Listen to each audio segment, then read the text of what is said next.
Baruch Hashem, you're a bad Jew. Shalom.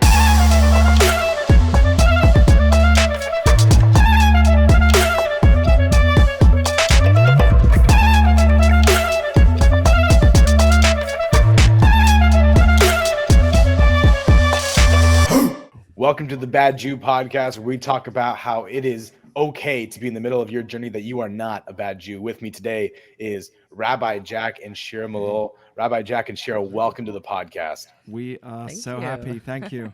Yeah, thank you for the best host. Oh, my pleasure. Thank you. And that's very kind of you to say. Thank you.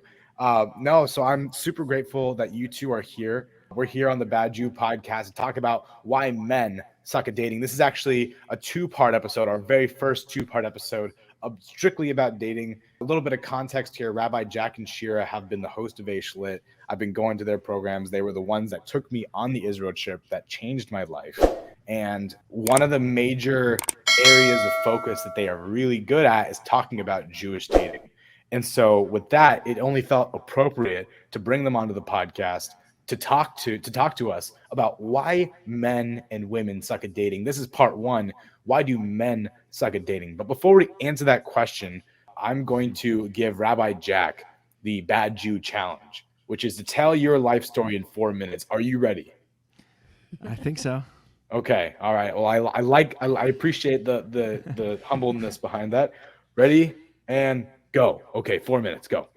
Okay. So I'm from England, born in Manchester, UK. Grew up in a religious Jewish family. I'm one of 8, second youngest of my family. After I finished school, I went to a Talmudical college called Yeshiva, and I spent a lot of time studying there. Eventually, I went to Israel, lived there for another 7 years, and then kept studying Torah and Talmud. Then met my amazing wife, which is where my second life started, my real life started. We built a family. We have 5 beautiful children. We got married in Israel in 2009. It's been just been our anniversary, 13 years. That's right. We have now 5 children. After we were in Israel, we moved to Oregon to take on a rabbinical position over there. Created an organization at the University of Oregon for young Jewish college students that live in Eugene, Oregon, that were staying there, living there in the college town that it is.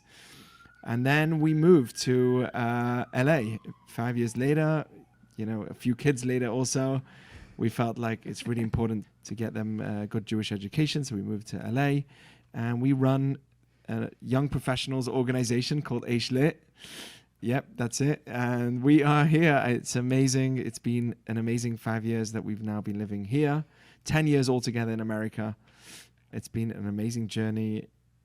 All I can say is that we're very thankful that this is our job, to work with people and to connect to people, to connect with people like Chaz. You make it all worth it for us. So that's 2 minutes. Anything else you want to? You got 2 more minutes. You can tell more of your life story. Oh, wow. Or if that's everything. everything. So fast. I don't know. He did it so well. Yeah, that was impressive. 2009, we got married. So, I was very young when I got married, especially within our community. That's how it's done. So I was actually 23 when we got married. Wow. And Shira was 21. And that's how I'm still young, 13 years after marriage. But we have our oldest child is already 12. Bat mitzvah. Shira, what do you think of that? It's pretty crazy. Insane. They grow so fast. Our kids. I can't believe I've never asked this question. Rabbi, how old are you? 36. Oh my God! Wait, I didn't know that. I don't know why. Yeah. I thought that, What did you think? I don't know. Somehow that it's funny because I've had such human experiences with you both, and in my head that makes you somehow more human, and I don't know why. It's such a silly thing to say out loud, but yeah, I've never computed that you're actually just 36 years young. That's incredible. Yep. So 36 years old, and like I said, 13 years married, thank God, and it feels like it's a different. They say that when you get married, it's like you're reborn. So it really does, looking backwards, feel that way. It's like a different life. Well, I think that's on par with today's discussion. You told your life story in 3 minutes and 40 seconds. That was pretty impressive. Great job, Rabbi. Did a great job. The problem is my life story is more or less Shira's life story. So, once you get married at 2021, it's a joint journey. Joint journey. But we'll be hearing Shira's life story in part 2 on why women suck at dating. For part 1, for why do men suck at dating, Rabbi, I have to ask you the question: why do men suck at dating? First, I'd like to say that it's hard for me to say that men suck at dating, especially if we label it that way. Then the approach, at least for girls, to all men is like they all suck. And that's a shame, because when someone good comes your way, you might turn away from him. So, but there are a lot of bad guys. There are a lot of guys that suck at dating. There really are. But there's a tremendous amount of guys that are married and they dated and they. You exist, and that existence comes because of your amazing dad, and that's true, and your mom, and it takes two to make a beautiful relationship. So I definitely think that, we have to tone down a little bit on labeling, men as a whole as sucking and dating. In fact, I think in some ways it's very difficult for men to date, and we could talk about that. It's very hard on men to date. Do you think that? Do you think that just because they're married, that means that they were good at dating? Well, they got somewhere. Obviously, they succeeded in their dating. They made progress. They succeeded if she said yes. So isn't that called a success? That is a success. Yeah. Right. So for me, proof that dating is successful is if they get married. And because the goal of, if you look at dating, and this needs to be a big part of our discussion, is dating just to date, or is it for intention of eventually getting married? And I believe, and Judaism believes, and that's a value that we stand very strongly with, that dating to date is a sad situation. It's something that it must not be. A person must have a goal in end, just like somebody who has money doesn't believe that you should have money hanging on the wall, but the money's actually made to be a transient thing. It's meant to be used for something. So too dating. Dating has a goal in mind, which is eventually to come to an absolute bond between a couple, not just we live in we share the same house, we share the same place, it's an absolute bondage where I make this complete commitment to you that you are my soul mate, not just my body mate, or you are not just my friend. We're not just boyfriend, girlfriend. We are absolutely committed, lifetime together. That's a very strong statement. And doing that has a whole different ballgame in the relationship itself. Yeah, I mean, I'm tapping into what Rabbi Jack said. I think it's true. I also think it is the time that we live in, our generation. Mm-hmm. So we get used to, and I can tie it into men and women, but, you can maybe hear it from girls complaining about guys a lot, that people have a very hard time to commit. They have too many options. This education of the apps, and you have so many, you could just swipe right, left. You can decide what you want. Everything is in the tiptoes of your fingers on your screen. Makes everything feel so much less valued than it really is. So people look at dating as, oh, this doesn't work. She doesn't give me what I want, or she's not like a 10 or whatever it is. I am going to move to the next one. There's plenty of people out there. Mm-hmm. So I feel like it's kind of like the mindset and the generation that we live in, the society that we live in. And without values, that is really bad. Because what happens is, I feel like people do get used, men and women. Mm-hmm. For women can get used because men are not that mature to communicate right, to all these things, and I'll talk about it when it comes to my turn. With women. Someone said something amazing. Rav Simcha Cohen, a big rabbi in Israel who's also a therapist and a marriage counselor, he said, "We're living in a disposable generation." Right. Yeah. What does that mean? What is a disposable generation? Meaning we never used to have these things called plastic cups that you use one time. Or paper cups. And then you just throw it out. That never used to be. Like, you had to There was no disposables. There's no, whatever you have, you keep. If it's broken, you fix it. If it's torn, You saw it. Nowadays, what do? Sometimes we just replace it. Right. You know? Okay. We have, having a one-time cup. Not that I'm not here to like advocate against it or for it. I'm just saying that's the reality of the time that we're living in, where things are all disposable. We use it once and throw it out, once and throw it out. So how does that translate subconsciously to the way that we treat relationships? Like everything can be disposable. People can be disposable too. It's like, oh, okay, we'll try you out for a while and then let's give someone else a chance. But we don't give a fullest way of making something work. Yes, we're going to have arguments. Yes, we're going to have differences, but we need to fix it and make it work. Yeah, the part of working on the relationship, not just expecting it to go perfect. And if it doesn't, I'll move to the next person. Well, Every relationship will entail personal work on yourself as well as on making things work. Well, so to speak on, speaking of arguments, it's kind of interesting that I've never heard of this, that our generation described as the disposable generation. I can kind of see maybe the parallel between the trash that we get from fast food restaurants and how we kind of treat each other sometimes. I think that maybe there's a subliminal message there. What I'm kind of wondering is, don't you think that in the journey to success, first of all, can we agree that in order to create success, you have to fail? Okay. But that's a parallel that I draw between the world of entrepreneurship and the world of dating, right? Mm-hmm. Is breaking up a relationship failing, or do you look at it as... what do you I think that sometimes define as failing? That's a good point. That's a good point. So, I mean, I would imagine, and this is a very black and white way of looking at this. I'm doing this intentionally for the sake of time, but if you're the one breaking up with the other person, it's a success. And if you're the one being broken up with, it's a failure. Is that toxic? Is that toxic masculinity? I'm not sure. Is that masculinity? I don't know. I don't know. Why do we have to say that? But it can be toxic, very toxic.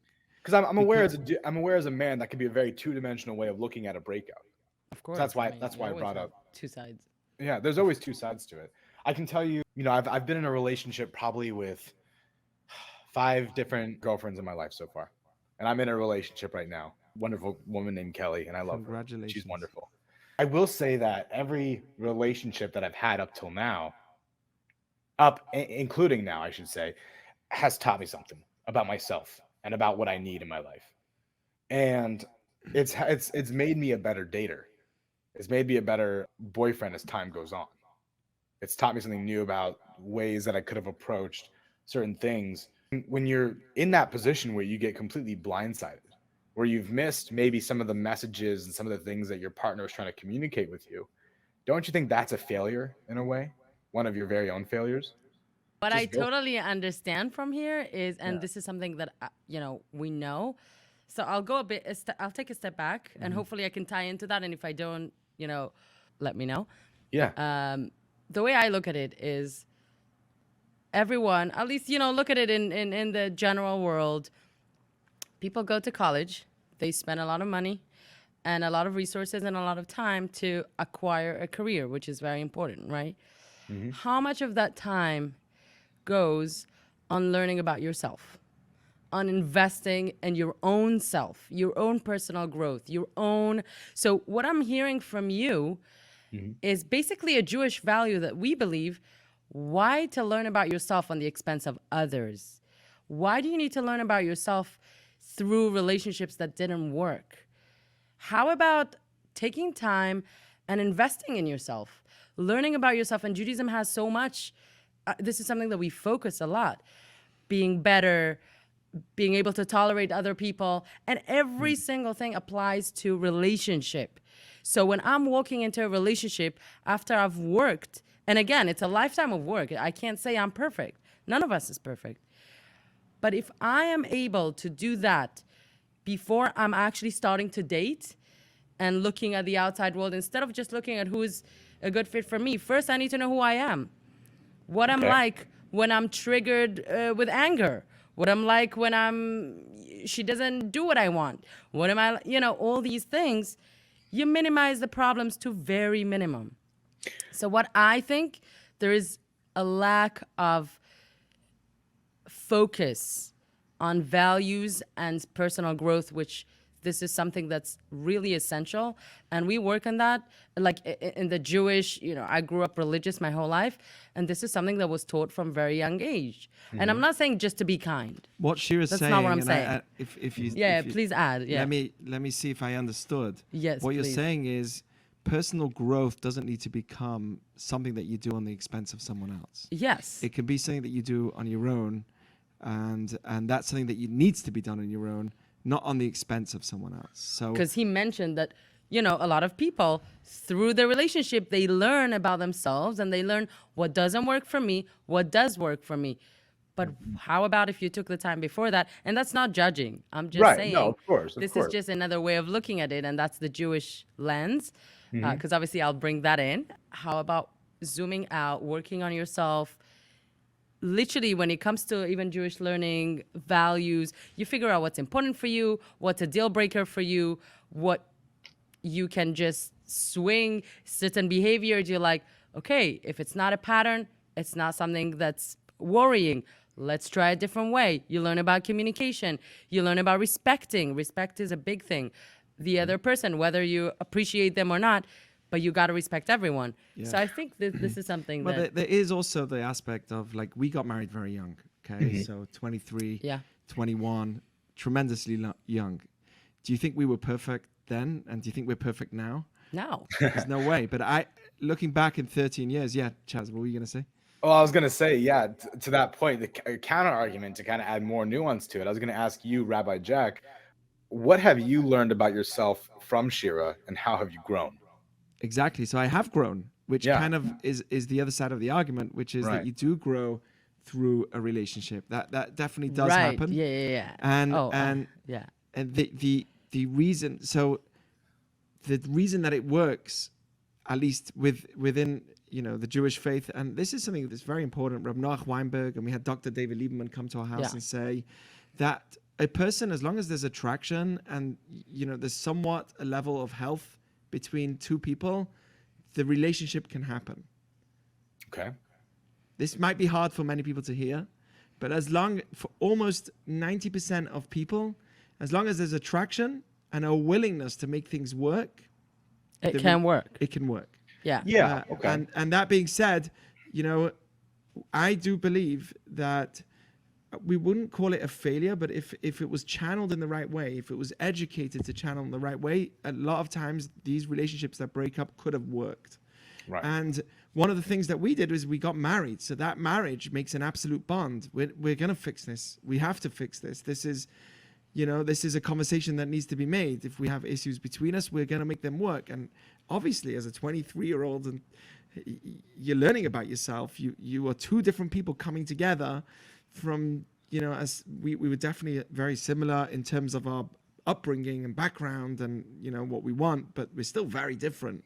So there's a lot of work that happens in marriage. So to go into marriage thinking you have to be perfect prior to going into it is a mistake. So if you're not supposed to get into marriage before being perfect, I think I said that right. Wait, say it again? So let me rephrase that. We'll edit this out. See, I'm going to edit my stuff out too. My question is, how do you know it's time to start seeking marriage when you're in the journey of imperfection? Yeah, I know. It's a big question. No, sure. I can answer it. Yeah. I think that you have to be ready, that you really want it, that you want a long-term, serious relationship.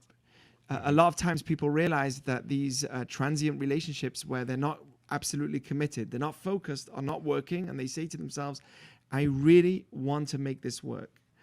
Again, no one can be perfect before marriage. That is the point of marriage. Of marriage, one of the points is to grow together with someone else. To elevate you and to grow together, and definitely that's there.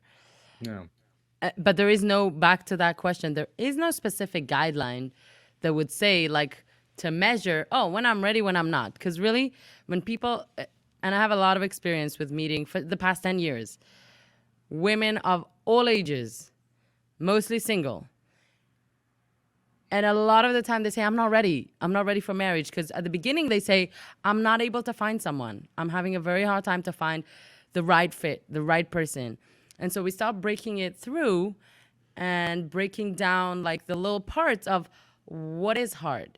And then we literally get to the bottom of it. Sad reality, but you're not ready to get married, you know? So You don't want it enough. yeah, you don't want it enough. You expect everything to be perfect, to work out, for him to respect you, which he should. But just in general, everything just nothing to deal with, and just walking into marriage and all glamorous, which should be, but obviously there's work that entails. So sometimes people take it as, I'm just not ready for this. This is not, in other words, I'm not ready to work on it.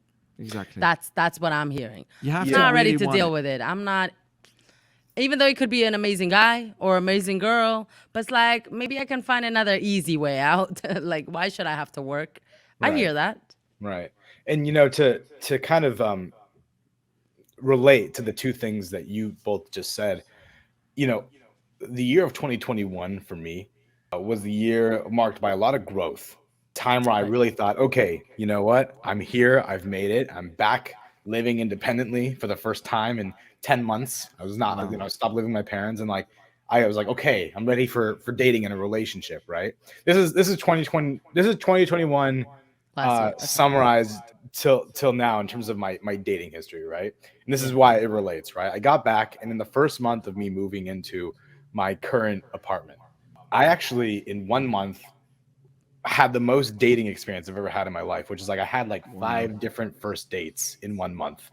And by the end of that month, I was exhausted, and I was even kind of borderline just not depressed, but just emotionally exhausted. I realized after that month, like, okay, that was a lot of money I put into a lot of first dates, and I need to now just take some me time because I haven't had a chance to breathe. None of these were successful.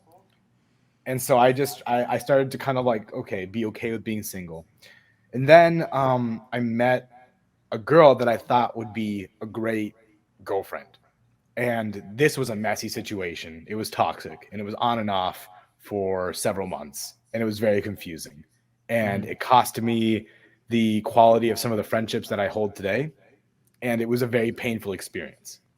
And going into 2022, I finally burned that bridge because that was actually the healthiest thing for me to do. Yeah. And then there was a period of time where I just spent that time, intentionally single. I wasn't making any kosher decision when it came to, the Jewish perspective on dating and relationships. Right. But then I realized that I need more than just companionship and intimacy. I think that those are two elements that make for a good relationship, but it's not the complete package. It's kind of like if IKEA sent you a dresser, but forgot to send you the tools to make the dresser. You need the actual thing that puts it all together, and that is the long-term sense of love and the want, the desire to build something with the partner. Is that am I labeling that third element correctly, or is there something else missing in that? Yes, it's the desire to have not just two people come together Right, he said and be that. comfortable, but to take it to the next level, which is to Right. have an absolute bondage, love, And to be and the will willing to make it work. and the will to To make it work. Yeah. Right. To be willing to work and make it work. And I think that takes a lot. And sometimes people are, so you mentioned about first dates in 1 month, A lot of times I ask people, when you have that option to go on a date, do you do anything before that? Like, let's say, okay, I'll go backwards. Yeah. When you have an opportunity to make a really good business deal with someone, not talking about dating right now, talking about, let's say, business, or I want to buy a new car, right? Okay. What do you do before you buy the car? You do research. Right. And then what you do, you do research, and through the research, you figure out what exactly you want. You find out all the details, all the amenities, every single bit of it that it has before you even walk into the sale, like actually buying it, purchasing it. Correct. Correct? Mm-hmm. So comparing that, and again, I'm not comparing human beings to cars or anything like that. We're very valuable, way more than anything else we have in this world. Human beings are the highest thing that we have in this world. But There's so many bad jokes I can think of right now. Go on, yeah. but my point here is that when it comes to like mundane things, we do so much research. But when it comes to dating, aren't we talking about now? Like, we're talking about a life contract. You're literally going to have a contract with someone for the rest of your life. Build a and family. We only want to get married once. At least I'll say from a Jewish perspective, for myself, from the people that I've met, no one ever told me I want to get married a few times. Okay? Everyone wants to get married once. Right. And make it work. Mm-hmm. So when we walk into every possible potential relationship, Jewishly, what we do, and I do that a lot, and I help other people facilitates that, do some research. Let's find out about the person. Let's talk about, they need to bring references, but I'm more Israeli on that. So like, I ask a reference for another reference. So it's not necessarily what they gave me, the actual person that the prospect is giving. So you get a better understanding of a little bit. It's not going to give you exactly who the person is. You have to do your own homework and meet the person and figure out if obviously there's chemistry and physical attraction and all the things that are super important to make a relationship work. But you're walking into something that you already know a little bit. Right. It's not just, I met someone cute at the bar. He's so hot and I totally want to date him. Really? Right. You don't even know anything about him. Right. What are you saying? Right. Because that interaction is purely based on the physical. Exactly. Only. And that's the problem. We have to have balance. I think the answer here is like balance. Right. So this is the theme that I've been speaking about for a while now, which is that a person needs to treat himself like a queen, like the son of the queen, like the daughter of the queen, like a princess, royal. And how would someone who's royal, be treated? How would someone who's royal date? And the answer is they would really rethink before they go out with someone. They'd make sure they'd handpick. They'd make sure I'm someone very important. I am valuable. I am and according to Judaism, you're the child of God. Like that's a real big deal. So I am valued. I'm special, and I need to make sure that I give the real. I don't just throw myself freely to anyone and everyone. That's going to be a mistake. As a queen, you can't do that. You've got to really as a prince. rethink. I mean, as much as a lot of girls would want him, they would want to date him, but he wouldn't go out with just anyone, I believe. When I embraced that principle finally, that's when I was able to have a successful relationship with Kelly. Here you that's go. how that was like. I like to hear that. That was like in the timing of like, okay, I met Kelly. I'm gonna, take my time with this, and it's been one of the best decisions I've made. Honestly, one of the best decisions I've made. I love hearing that. Yeah. And you know what? So tying it back to specifically, you said 5 dates, and it's not specifically about you. It's something I hear all the time, and the spending money and it's draining. I'm exhausted. I'm like, exactly, because you don't need to go into every relationship that comes your way just based on attraction or anything like that. Do some research. You need some help. Reach out to people who can help you to make sure that you are walking into something that already has, let's say, a few percent already of success before you even started, okay? Just a little bit. And then you obviously check it out from there and see if this is something that I want. Dating focus in a focused way, that means I'm not going to use the person. So I'm trying it out. I'm checking out literally to see if they could be a good fit for me to live my life with, to wake up every morning to. And if it doesn't work out after 2, 3 months, 4 months, whatever, we just say goodbye nicely. We don't have to end up in a messy situation. We don't have to. So it's that having the guts to cut off things when it's time also avoids a lot of problems and a lot of heartache, drama, emotional drain, everything, you name it. I think that's well said. I think to summarize kind of what we've been over, we've been able to dissect what makes for a successful relationship versus an unsuccessful relationship. And I think the common denominator of unsuccessful interactions in the romantic sphere, there are two of them that I could identify. One is focusing purely on the physical right off the bat. And then two is going into something without really knowing yourself well enough. And to remember that it's okay to go into this into any relationship in, when you're imperfect, because we're only going to be imperfect. As Rabbi Jack mentioned so eloquently before, it is a sin to be perfect. So when we go into something imperfect, we're showing a more authentic self, which allows us to be ready for a relationship and to give you that opportunity to grow with your partner, which really sounds meaningful and wonderful. We were all over the place. There's 1,000 points. Yeah, there's 1,000 added points to this, but Yeah. it's not a lecture, so Right. we definitely touched on a lot of ideas. Yes. I think the So- basics. So for all the men who suck at dating, I hope this was helpful to you. If you are interested in checking out AishLIT, Rabbi Jack, where can they find AishLIT? We're online all over the place. We're in LA, so if you're in LA, find us. We're in the Pico Robertson area. Instagram, YouTube, just go to AishLIT. You'll find us. Facebook and TikTok soon. It's actually Oh, coming and TikTok. Well, okay. up. TikTok is coming up next month, so Not for you'll me. see. That's not for me. Yeah, but well, we someone's have gonna someone do it for managing us. it. Right. Very And making exciting. sure Very that cool. happens. Yeah. Love it. Awesome. Well, be sure to check out. I just want to do the arrow thing. Oh, wait. Oh, there we go. AishLIT.com. There we go. Be sure to check out the events. Come by anytime. And we'll see you for part 2 of why women suck at dating. Can't wait. Shalom.